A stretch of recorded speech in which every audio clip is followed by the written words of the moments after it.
Assalamualaikum warahmatullahi wabarakatuh. Kami dari kelompok 8 yang beranggotakan saya sendiri Ali Asmat dan seterusnya ada Ignatius Jonathan Pratama Muhadi, ada Muhammad Irfan Abiu dan Faris Barik. Di sini kami akan mempresentasikan tugas dengan judul Analisis Deteksi Komunitas dan Struktur Jaringan Opinions untuk memahami dinamika interaksi. Baik, lanjut ke slide berikutnya. Guys. Jadi penelitian ini menganalisis jaringan kepercayaan opinions untuk memahami interaksi online. Kami mengidentifikasi komunitas menggunakan algoritma deteksi komunitas dan mempelajari topologi jaringan secara global.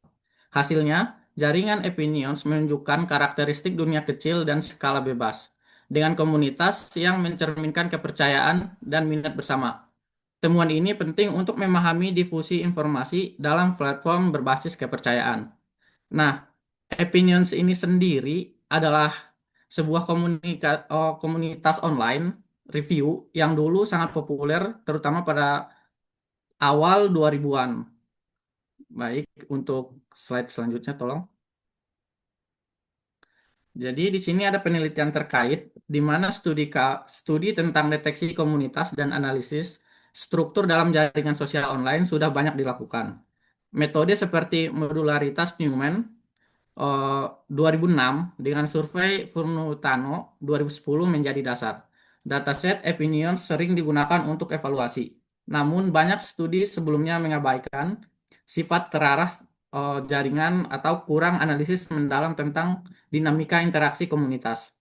Studi kami fokus pada sifat terarah ini untuk mengungkapkan pola yang tersembunyi. Baik, tolong ke slide berikutnya. Untuk tujuan proyek ini sendiri ada 4, di mana yang pertama untuk mengembangkan dan mem- untuk mengembangkan dan merepresentasikan directed graph dari data opinions.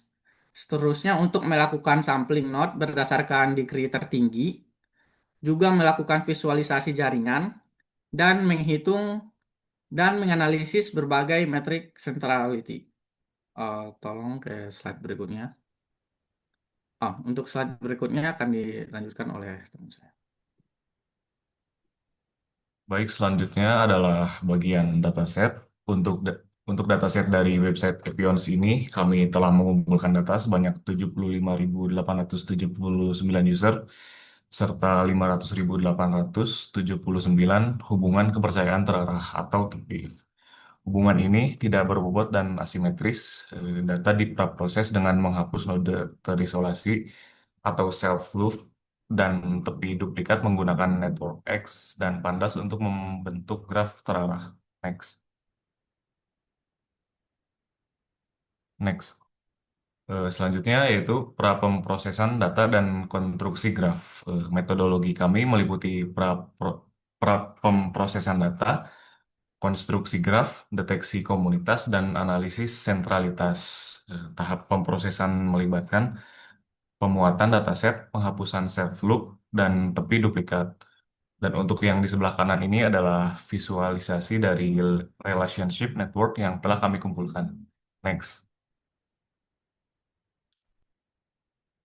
Eh, Berikutnya yaitu deteksi komunitas. Eh, Untuk deteksi komunitas, kami menggunakan algoritma Log-Find yang mengoptimalkan modularitas atau Q. Modularity Q ini mengukur kekuatan pembagian jaringan ke dalam komunitas. Dengan nilai di atas 0,3 menunjukkan pembagian yang berarti. Untuk di bawah ini adalah rumus modularity Q eh, yang digunakan untuk mengukur kualitas suatu pembagian komunitas dalam jaringan sosial atau graf. Tujuannya yaitu dari modularity ini adalah mengevaluasi seberapa baik suatu jaringan dibagi menjadi komunitas, di mana komunitas merupakan kelompok simpul atau nodes yang memiliki banyak koneksi internal dan lebih sedikit koneksi ke simpul di luar komunitas. Next. Selanjutnya itu analisis sentralitas. Untuk analisis analisis ini kami menghitung 4 matriks sentralitas untuk mengidentifikasi node yang berpengaruh. Sentralitas derajat mengukur koneksi langsung atau in degree dan out degree. Sentralitas kedekatan menunjukkan seberapa cepat informasi menyebar dari sebuah node ke seluruhan jaringan. Berikut adalah yang pertama ini adalah rumus untuk degree centrality. Di- eh, Degree centrality mengukur seberapa banyak koneksi langsung yang dimiliki oleh simpul V. Semakin tinggi nilainya, yaitu mendekati satu, semakin sentral node tersebut dalam jaringan. Dan di bawahnya yaitu rumus closeness centrality. Closeness centrality mengukur seberapa dekat simpul V terhadap semua simpul lain dalam jaringan. Jika simpul tersebut bisa mencapai semua simpul lain dengan jarak lebih pendek, maka nilai closeness-nya tinggi. Hal ini berguna untuk mengetahui simpul mana yang cepat dalam menyebarkan informasi. Dan selanjutnya akan dijelaskan oleh teman saya. Ya, Next. di sini saya akan menjelaskan tentang analisis sentralitas. Tadi kita sudah bicara tentang berapa banyak koneksi langsung derajat dan seberapa cepat bisa menyebar infonya kedekatan. Nah, sekarang ada dua metrik lagi yang nggak kalah penting. Di bawahnya tuh ada rumus metriknya. Yang pertama adalah betweenness centrality. Nah, ini seperti jembatan not dengan betweenness centrality tinggi ini, ibarat jembatan utama yang menghubungkan banyak kelompok. Kalau jembatan ini macet atau dikendalikan, aliran informasi jadi seluruh jaringan bisa terpengaruh. Jadi mereka ini punya potensi besar untuk membuat mengatur informasi. Selanjutnya adalah matriks eigenvector centrality. Nah, ini beda lagi kalau tadi cuma lihat jumlah koneksi, yang ini lebih ke kualitas koneksi. Node ini yang punya eigenvector centrality tinggi itu bukan cuma banyak teman, tapi teman-temannya juga orang-orang penting atau berpengaruh. Ibarat mereka pemimpin opini kunci atau influencer di jaringan. Dengan dua metrik ini kita bisa melihat gambaran yang lebih lengkap tentang dinamika pengaruh di opinions.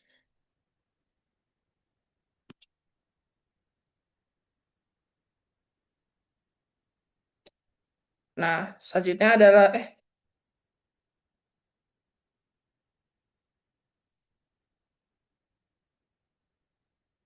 selanjutnya adalah pemodelan difusi informasi.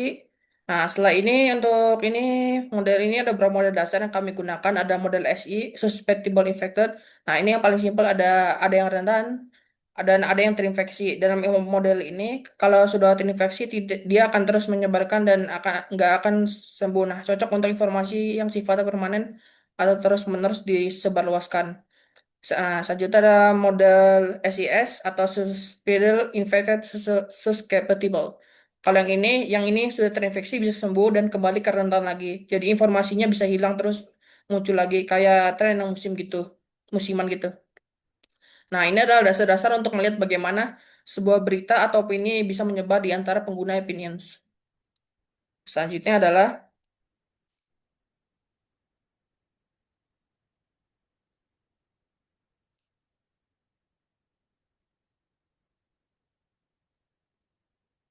oh, tadi kelewat. Nah, ini tadi kemudian difusi informasi lanjutan. Oh, tadi berarti kelewat ini ya. Berarti kita jelaskan model difusi informasi yang pertama dulu. Untuk informasi pertama ini model SI suitable infected ini yang paling mana sih? Nah, ini. Model share suitable infected recovery. Nah, di sini ada kategori baru pulih recovery. Artinya setelah menyebar info atau terkena info, dia nggak akan menyebar lagi atau kebal. Model ini pas banget buat fenomena viral yang meledak, terus mencapai puncak dan akhirnya mereda dan menghilang kayak demam sesaat gitu. Nah, model selanjutnya adalah model share.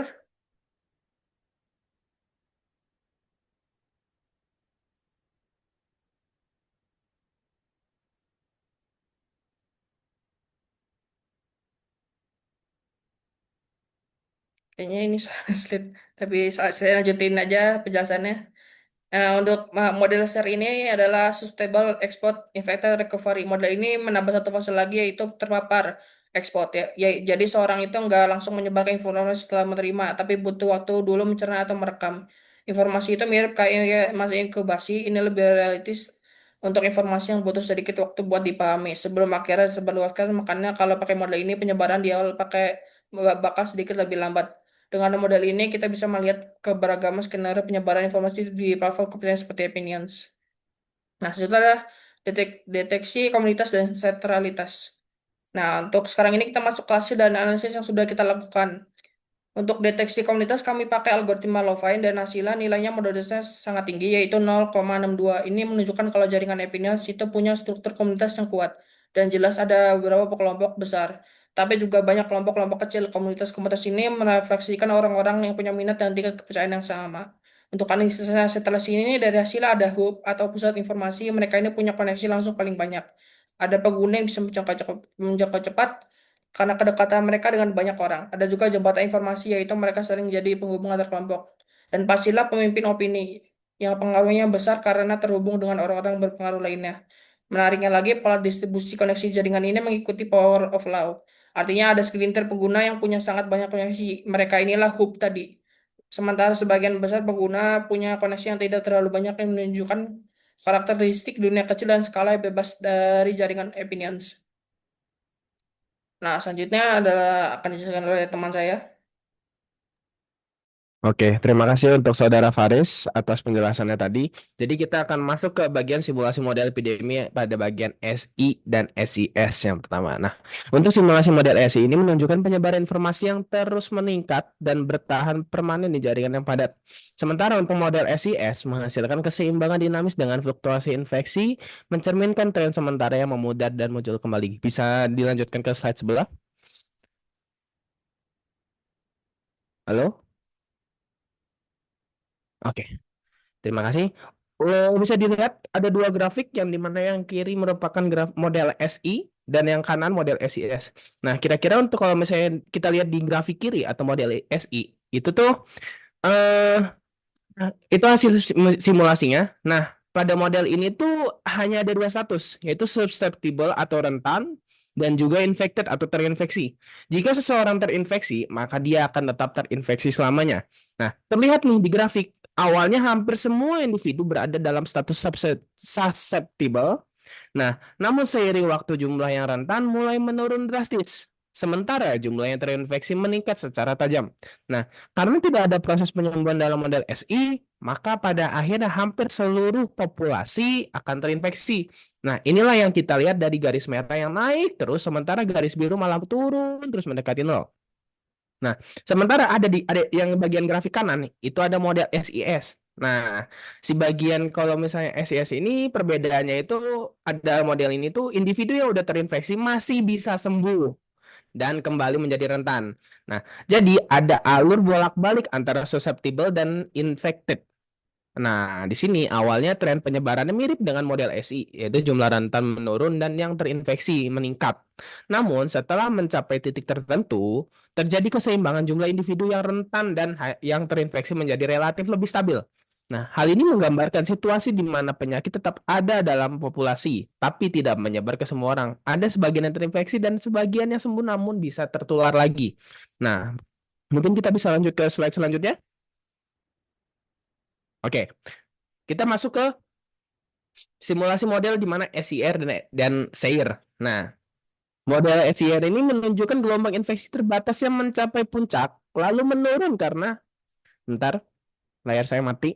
Oke, menurun karena pemulihan permanen. Mirip fenomena viral yang menghilang. Model SAIR dengan fase terpapar menghasilkan kenaikan awal yang lebih lambat, lebih realistis untuk informasi yang butuh waktu untuk disebarkan. Misalnya lanjut ke slide berikutnya.